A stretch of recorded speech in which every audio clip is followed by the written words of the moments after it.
Is Russia really getting ready to attack NATO? That headline is dated December 30, 2025.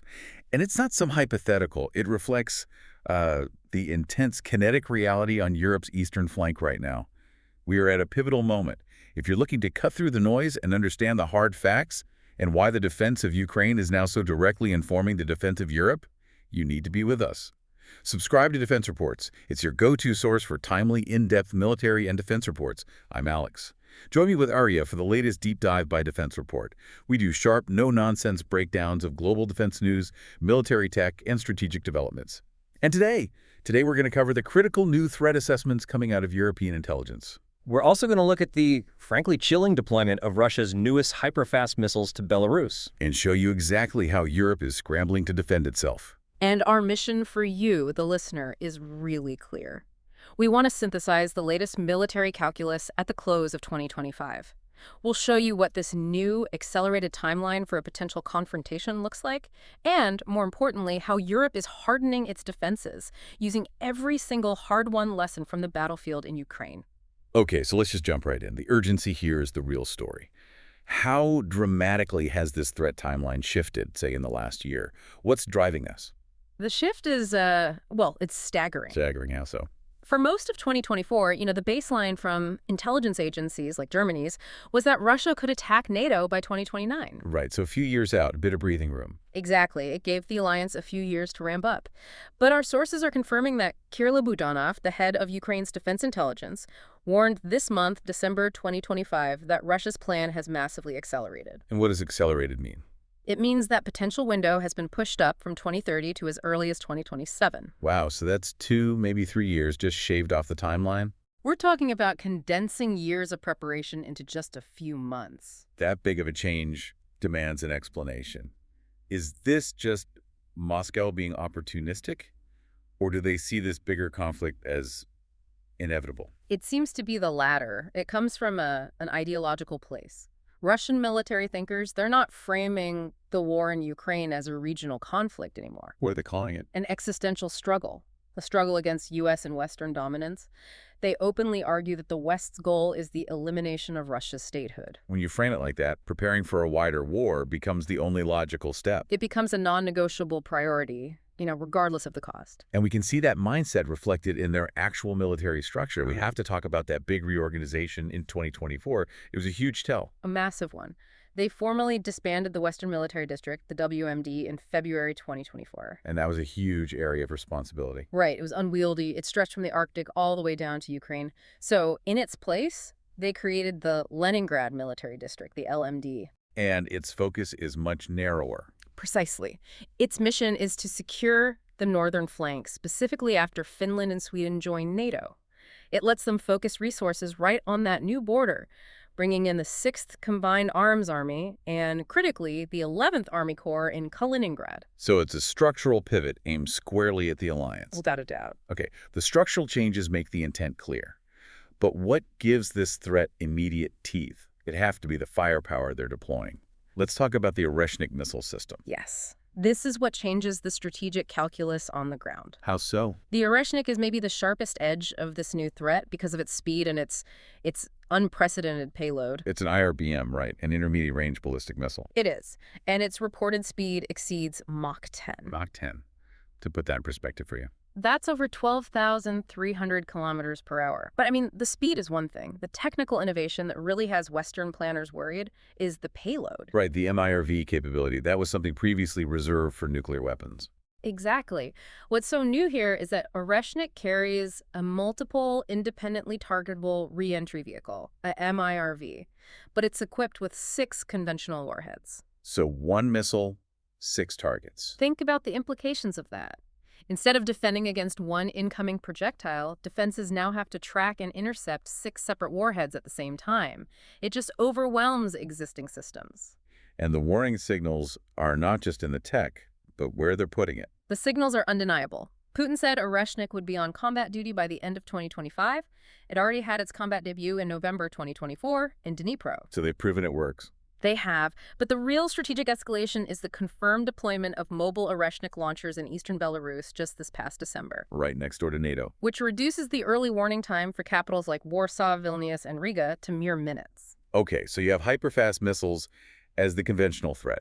But we know from Ukraine that Russia is just as focused on these low-cost, high-impact hybrid threats, the gray zone stuff. Especially coming out of Kaliningrad. Kaliningrad, yeah. If Oreshnik is the big stick, hybrid warfare is the constant disruptive noise in the background.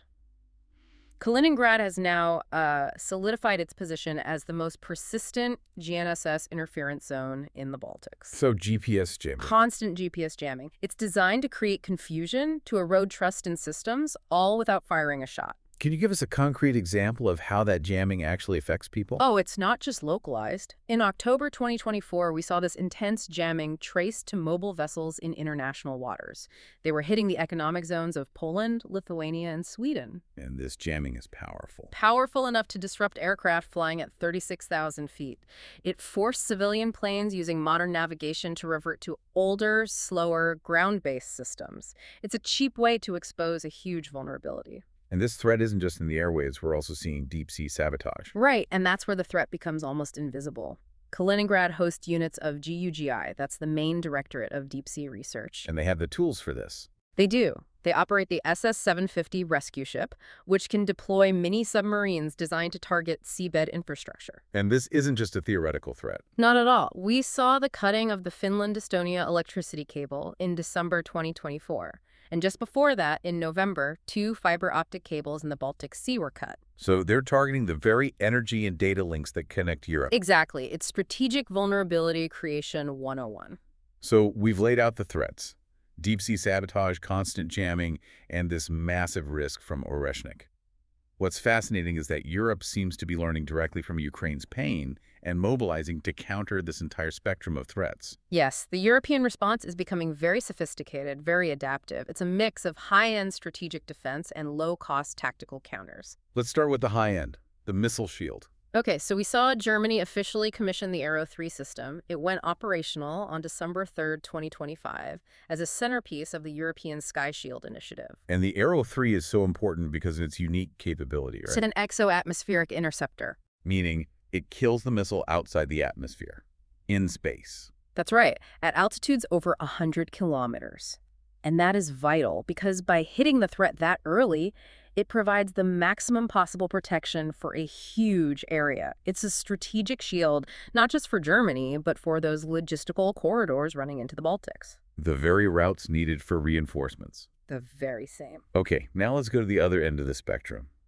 The low-cost counter-drone solution, the European drone wall. This feels like a direct response to Russia's tactics. It is the ultimate lesson learned from Ukraine. It's a huge cooperative effort. Poland, Finland, the Baltic states, they're building this multi-layered system based on IRShield technology. And what does that do?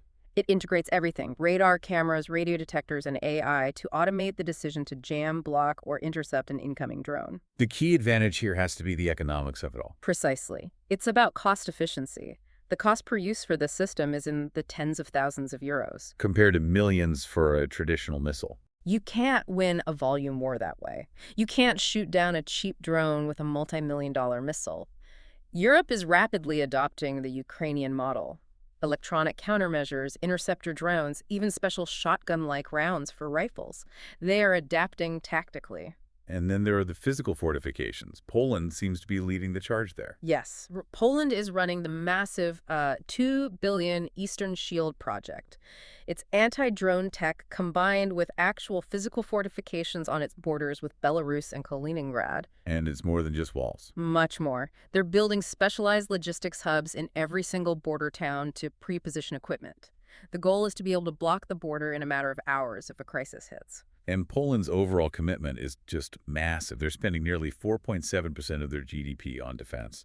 That's more than double the NATO target. It signals a total societal pivot. It's not just a budget increase. They're even training hundreds of thousands of civilians in survival skills. It's part of that new NATO strategy, isn't it? Deterrence by denial. Exactly. The idea is to show you have the will and the means to stop an attack cold, right at the border, denying any gains. That's what Steadfast Defender 24, that huge NATO exercise, was all about. They tested moving troops right up to the Suwalki Gap, to send a clear message. Okay, this brings us to a crucial balancing point. We've covered the threats, we've covered the European response. But what about Russia's own capacity? Can their defense industry actually sustain this pace long term? And that is the critical counterbalance to this whole threat narrative. Yes, their military spending has soared almost 300% since 2021, but our sources are indicating this industrial boom may have already peaked. The strain is starting to show. Where are we seeing those signs of strain in the data? Yeah, in the official forecasts. The Economic Development Ministry is predicting industrial output growth of just 1% in 2025. That is a steep, steep drop from the 5.6% they saw in 2024. And in specific war-related sectors. You see it there too. Production growth for things like fabricated metal products, key artillery components that fell by half. Electronics and optical goods slowed way down too. So the pace is easing. It is. The one exception is other transport equipment, so tanks and drones. That stayed stable. But the overall picture is a slowdown. We're even seeing a decline in imports of dual-use goods from China. So the growth is slowing, but the brute quantity is still flowing. And that's the tension Europe has to manage right now. Precisely. The industrial boom might be slowing, but the sheer volume of production is a tangible threat today. Russia still managed to produce an estimated 4.2 million artillery shells in 2025. Which is 4 times what NATO produced in 2024. Right. So NATO has the economic power, but it has to fix its own structural weaknesses. The industrial lag, the shortage of explosives like TNT, the crippling 10-year delays for things like Patriot systems. Europe is mobilizing fast, but Russia holds a material advantage right now. So if we put this all together, the accelerated timeline, the new weapons, the hybrid war, and the industrial race, what we have is an accelerated threat window meeting rapidly hardening defenses. And that leads to the final provocative thought for you to consider. It's about the geopolitical environment. Sources suggest the most vulnerable window for the Baltics might be the period leading up to the next U.S. administration taking office in November 2028. Interesting. This frantic European defense buildup is driven by a deep concern that a perceived withdrawal of U.S. commitment could invite Russian action. So the final question for you, the listener, is this. What is the true relationship between the pace of Europe's defense buildup and the stability of American foreign policy in dictating when that window of greatest risk might actually open? That is the geopolitical equation we'll all be watching. You've been listening to Defense Report by Alex and Arya, where we analyze the latest in military strategy, global defense, and advanced weaponry. Subscribe to Defense Reports, your go-to source for timely, in-depth military and defense reports. We'll catch you next time.